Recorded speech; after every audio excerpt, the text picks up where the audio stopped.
NYPD officers arrested a street vendor named Maria Falcon, an Ecuadorian immigrant who was selling mangoes on a subway platform. Mangoes and fruit. She has a street license, but you can't sell mango and fruit on a subway platform. Totally get it. But what do? They arrested her. They put her in handcuffs. They allegedly strip searched her. They took away her cart, which, if you know anything, if you live in New York City or Chicago or DC, these food carts are very expensive. They threw out all of her fruit. And now she has to hire a lawyer to fight these charges. And Mayor Eric Adams, our second Black mayor of New York City, has defended this arrest because he said, quote, next day, it's propane tanks on the subway system. The next day, it's barbecuing on the subway system. You just can't do that, unquote. This is an immigrant, and if you don't know, New York City is built on the backs of immigrants, who is selling fruit on a subway station. Insurrectionists got treated better than Maria Falcon. And she says in an interview how she came to this country 14 years ago to escape the violence she was experiencing in Ecuador, that she was making $5 a week. And an honest living, selling fruit. Okay, you can't sell on a subway platform. I get it. Mayor Adams, why not give her a fine? Why not a warning? Actually, scratch the fine. Just a warning. Ma'am, you can't sell here. Get off the station. Why not encourage the NYPD to do that? Now she is caught up in the legal system. She has to defend herself. And the mayor of New York City, who claims to care so much about New Yorkers, who claims to have the heart and soul of New Yorkers with every policy he's attempting to pass, brings up propane tanks and barbecuing on platforms. This story was just so sad to me. It really pissed me off because I have seen people with less melanin curse out NYPD police officers, curse them all the way out, go off on the MTA and walk away with nothing. Walk away, no charges, no strip searching, nothing.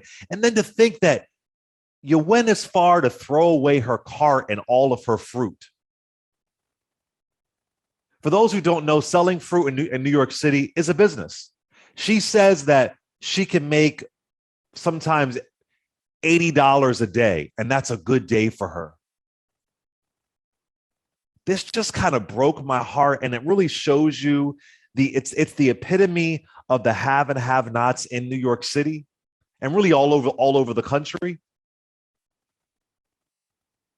But shame on Mayor Eric Adams for even condoning this.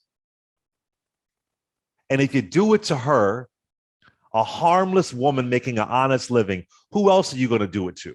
And then co-sign the NYPD. There was a better way to handle this. Just broke my heart. Joy, you're in Brooklyn, NAACP president. Your thoughts? Well, I mean, this is not out of the ordinary. And first, shout out to the Street Vendor Project here in New York, who has been doing advocacy around this issue at the Urban Justice Center for some time, because this kind of heavy-handedness as it pertains to NYPD policy is some of the things that we're talking about when we're talking about police inequities and abuse. Right, because this is a form of, police, NYPD do have discretion. They just have discretion for different communities and different people. They choose to use it differently in certain communities. You bringing up the instance of, them being cussed out. I agree. Like, she has a license. You shouldn't be selling stuff on the, like, that's the law, whatever. Okay, ma'am, you got to leave the platform now. If we come back, if we do a comeback and you're still here, then we're going to have to take some, some action, right? She has a license. So if you give her a ticket or something like that, it could appear on your license, similar to like driver's license, right? When you get a ticket or a certain amount of tickets or whatever, you eventually have to appear before a judge or do something because it's showing up on your license, right? There are a myriad of different ways to handle this. But this goes to, in terms of people trying to find employment in different ways, because it's not only street vendors who have licenses, but let's talk about kids selling snacks. Let's talk about kids in the summer with, for those of us, you may do this in your communities all across the country where they got their little cooler, they froze water, and they, at a place, just selling waters for $1 or something like that, or snacks and things like that. I've seen police officers come empty the entire, container, of water, tell them to go on like destroying property and things in that instance. And so, yes, there is a level of safety in terms of why you can't sell certain things. But for the mayor to then escalate and say, oh, people going to be barbecuing on the platform, sir, really? Come on now. Like, you being extra right now. You're elevating and sort of creating this context. And, this is something similar to what I said to Bill de Blasio directly during this time. I was like, in instances when it comes to working people, poor people, even instances where police officers are being heavy handed, like your default is always, to supporting the institution, rather seeing the humanity in the issue. And this is another case of that, where the immediate is to not see how this woman was treated, to not empathize with how she was treated, but to immediately go to supporting an institution that you personally know is heavy-handed and could use discretion in different ways. And so this is the, when we're talking about smaller abuses already, all way to larger abuses, because this is also connected to this week a report about how many police officers lie to the CCRB or lie to, to courts, right? And so if you continue to uphold this institution and continue to protect it without challenging how power is abused, how discretion is mishandled in communities of color and with people of color, you're going to continue to have this problem. Not to mention, there are like caps on the licenses to begin with, like, that you have people competing because there are so many licenses. And because I think of COVID and other instances, a lot of the the like newsstands and other things that used to be on subways, I don't know if you've been traveling recently, Clay, in New York City, but they don't exist. Exactly. Like there are a number of those newsstand licenses and all that stuff like that are gone.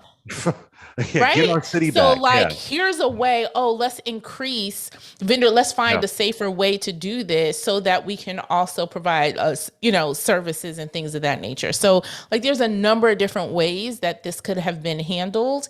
And there's a number of different ways that the mayor could have responded to this, again, focusing on people's humanity rather than focusing on protecting an institution. Amisha, I want to read you a quote. Maria Falcon did an interview with HellgateNYC.com, and this is translated into English. But listen to this, Amisha. She said, quote, "When the police come the other day, they took everything, chocolates, mangoes, my cart, everything.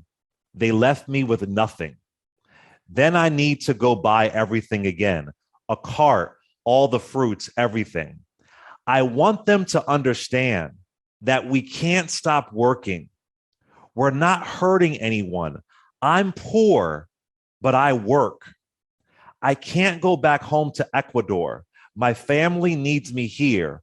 For this reason, I keep working, unquote. Take it away, Misha. It breaks my heart. And I agree with everything that Eljoy just said. But to the point of that quote, I think that this woman is bearing her heart out. There are very few opportunities, not only for people of immigrant backgrounds, but honestly for a lot of Black people who were born, raised, and have been in America for generations when it comes to finding sustainable employment or employment that will help them to take care of their families. So they do resort to these odds and end jobs trying to make ends meet. And I feel like to Eljoy's point, and having worked in criminal justice reform, one of the things that we see is that there is police discretion, particularly in terms of ticketing, particularly in terms of how they treat individuals who are selling goods and property, because that's not something that's only happens in Black or brown communities. It happens in white communities as well.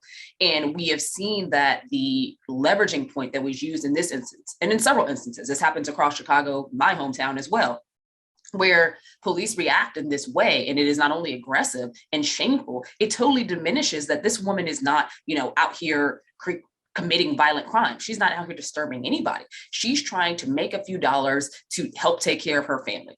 And quite frankly, in many immigrant communities, to send that money back home. It's frustrating because not only is she not hurting anybody, and we know that the violent crime rate in New York right now is through the roof, but also the fact that she is being punished for what is considered crime of poverty, which in many instances for people of color, those are the things that they end up getting burdened with the most. These are not violent actors. These are individuals who are just trying to get by, who are in a system that is built off the backs of their labor, but is one that does not benefit them in terms of being able to take care of their families, keep a roof over their heads, or keep the lights on. This woman is literally speaking to, I think, thousands of people across America who are going through similar situations and are just trying to get by in an economy where we just saw the inflation numbers come out today. It is hard to afford anything. We know that on the shelves there's no baby formula for people who have young children. This is a very tough time for people across this country, and to watch a woman go through what she did just for selling fruit, for having chocolates in a bag. To Eljoy's point, I think that this happens in communities across the country. I bought chocolates from kids who are selling them on the street. I bought water bottles from folks who had them, not because I was thirsty or needed the water, but because I understood that this is all they have to try to get to where they need to go today. I met a guy in Chicago who was literally trying to pay for his insulin the best way he could because he did not have insurance, and he was hawking whatever he had.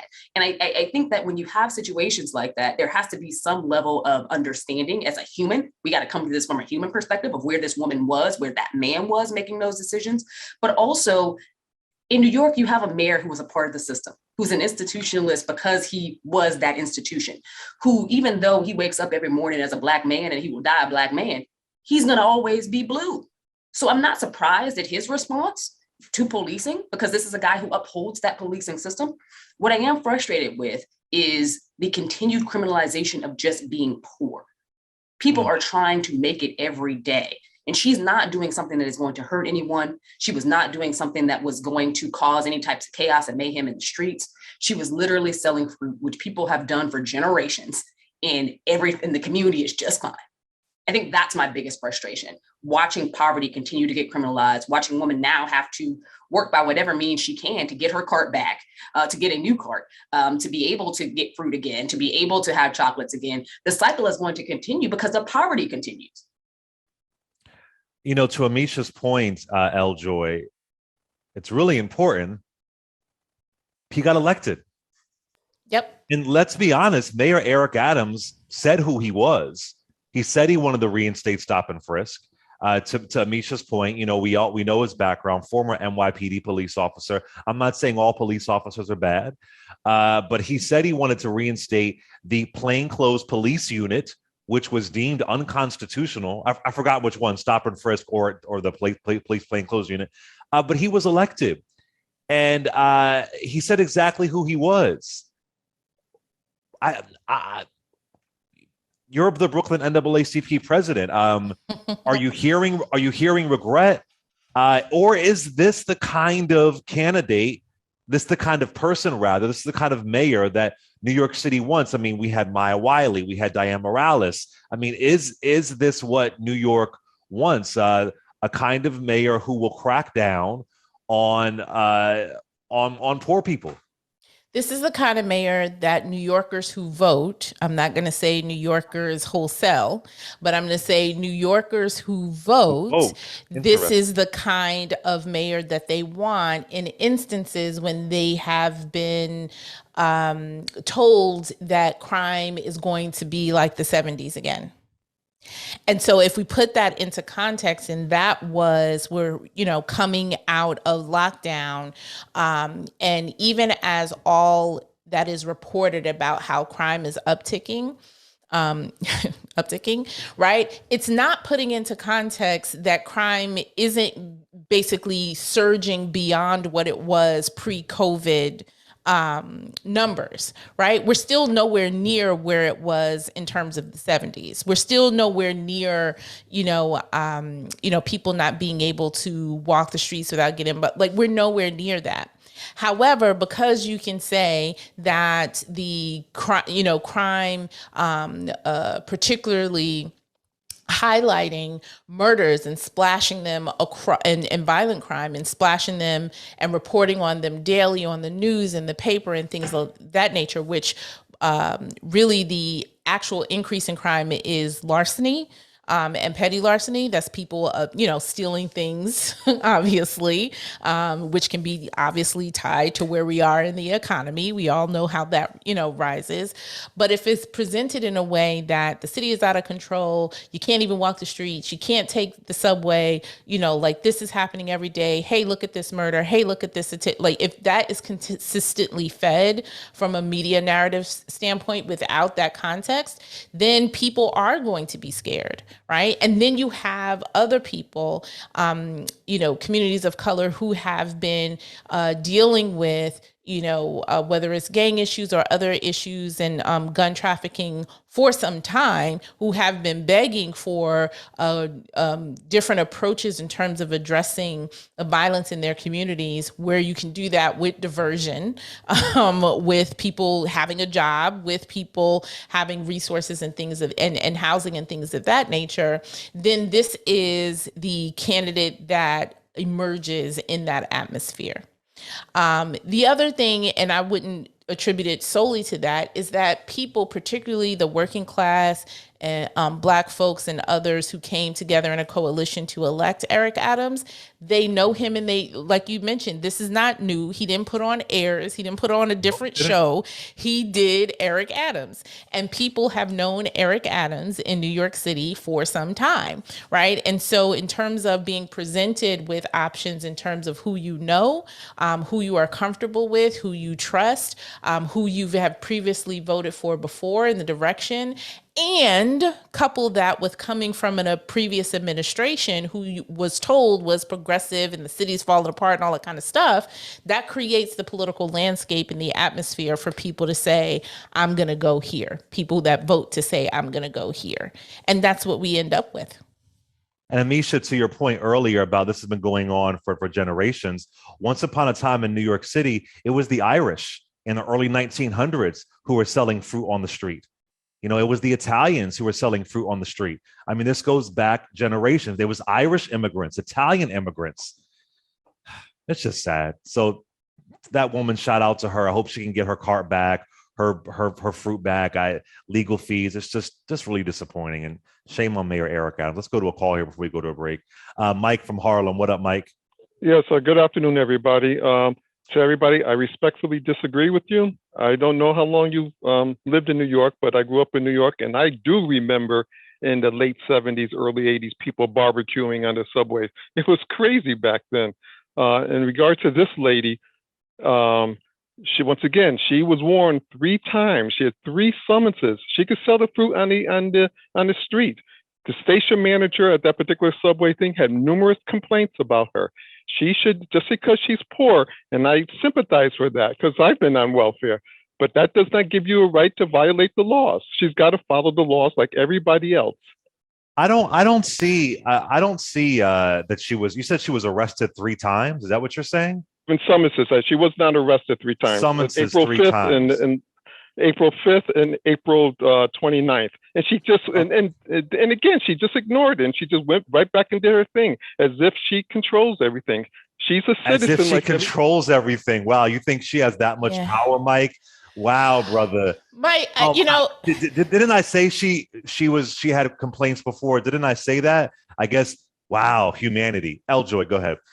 Yeah, I just want to ask, because, you know, this is when I began to ask people about challenging, you know, our thought process and how we just accept certain things. Why was it necessary to arrest her? Like, why are we using arrest as a barometer? Like, if she get warrant, summons, or whatever, but why does it have to be an arrest? Like we mentioned, it's not a violent crime. Somebody is not in potential danger. Like, there's none of that. So why did it have to go to arrest? I'm one who believes, right, to even challenge myself. Like, why do we have to go to that step of arrest? Yeah, what did that arrest solve? What did it do? What did it solve taking away her car? And also, street vendors have been harassed by NYPD for a while. What did it solve? Is it humane? How does it help? How does it help us? How does it make us safer? And Mike, I'll give you a final comment, but to say that you feel like, what did he say? That she owns everything? Is that what he said? Brother, that's just so, man. I mean, listen, when I see young kids on the subway selling candy, I'm not upset about it. I don't take it personal. And I don't think that we need somebody arrested and in this justice system paying for lawyers. I just think it's really inhumane, and there's another way to handle it.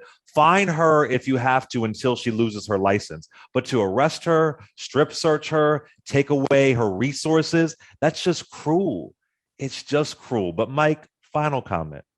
Okay, first of all, I didn't say that she owns everything. I said that she is a citizen just like everybody else, that she has to follow the rules like everybody else.